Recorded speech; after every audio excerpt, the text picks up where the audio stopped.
अस्सलाम वालेकुम। हम जानते हैं कि कुत्ते गली कूचों में क्या क्या करते हैं। लोगों के पीछे भागते हैं, साइकिल सवार के पीछे भी भागते हैं। कई लोग नीचे गिर पड़ते हैं, ज़ख्मी होते हैं, और कई लोगों को कुत्ते के काटने से अस्पताल में इलाज भी करना पड़ता है। मगर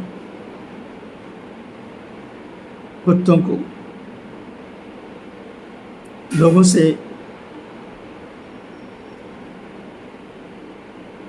दूर रखने के लिए क्या करना चाहिए, इस पर कोई नहीं सोचता है।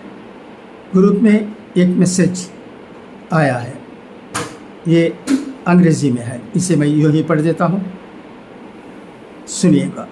It is high time to agitate to form dog asylum in every town and every village for the stray dogs, and expenses incurred should be collected from PETA organization.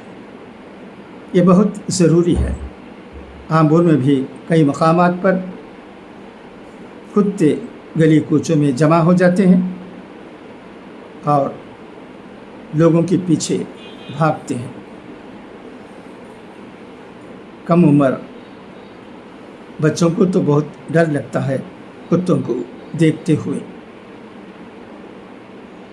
इस सिलसिले में कुछ काम होना चाहिए। ये काम क्या आमपुर म्यूनिसिपैलिटी करेगी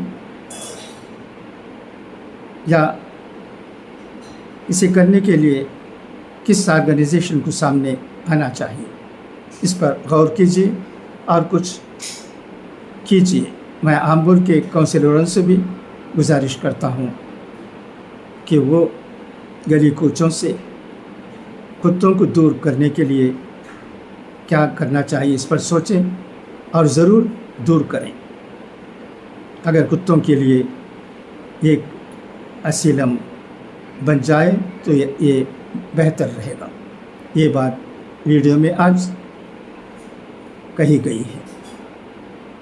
खुदा हाफिज़, फ़ी अमान।